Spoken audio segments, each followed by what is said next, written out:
Oi, eu queria compartilhar com vocês, nesse vídeo de leituras teológicas, um pouquinho do que eu estou vendo nos estudos, no meu seminário, seminário doméstico que eu voltei a fazer, né, em casa, a partir dos livros que eu usava. E eu estou com este livro aqui, Teologia do Antigo Testamento, do Ralph Smith, e este do George Eldon Ladd sobre Teologia do Novo Testamento. Nesse livro aqui, eu acredito que eu termine ele este ano. Estou estudando, estou lendo devagar, mas termina este ano, tudo indica. Eu acabei de ver o capítulo sobre a vida reta, que é um capítulo voltado para as partes de sabedoria no Antigo Testamento. Provérbios, partes do livro de Jó, alguns salmos também, etc.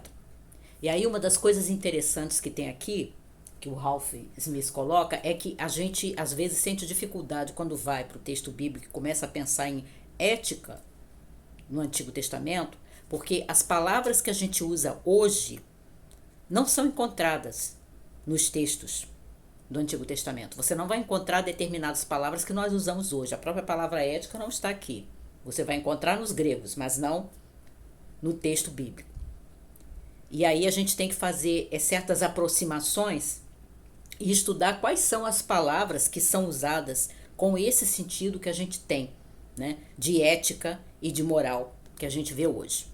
E uma das palavras é, por exemplo, a palavra retidão, que é bastante comum, daí o título até do capítulo, a vida reta. Mas que, para o leitor moderno, muitas vezes a palavra retidão vai parecer que é um pensamento legalista e estreito para o comportamento da pessoa. E não é isso que a palavra retidão, na verdade, significa em hebraico. Ela, na verdade, está nos levando, nos dirigindo a compreender que a vida reta é aquela em que você tem um relacionamento equilibrado com Deus e com os outros seres humanos, em que você não pratica injustiça, nem diante de Deus, nem nos seus relacionamentos com o próximo. Esse é o sentido básico de retidão, de ter uma vida reta. Ele vai entrando em outros detalhes também, mas é só para dar uma ideia. E nesse aqui, do Eldon, sobre teologia do Novo Testamento, eu acabei de entrar na parte que ele começa a estudar o pensamento de Paulo, né? E uma das coisas que me chamou a atenção, por exemplo, é quando ele coloca que alguns estudiosos não veem o apóstolo Paulo como um teólogo, porque ele não desenvolve sistematicamente, né, uma teologia. Eu acho isso absurdo, porque o que você tem, na verdade, de teologia no Novo Testamento, você encontra frequentemente nos textos paulinos.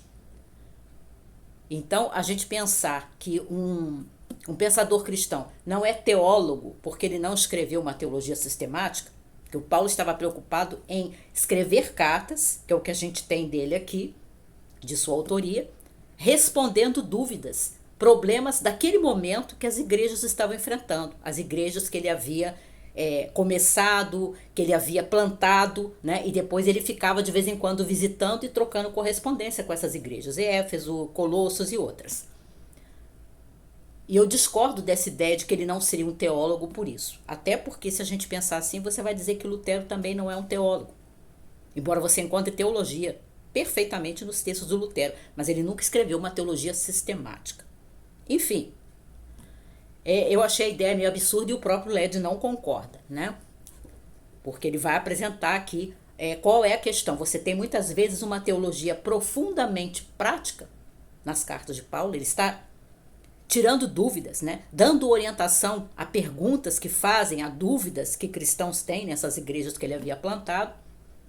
E aí você tem uma teologia fortemente prática, mas aqui prática no bom sentido, no meu entender. Eu também estou vendo umas matérias novas, mas eu quero comentar elas num próximo vídeo com vocês. Até lá.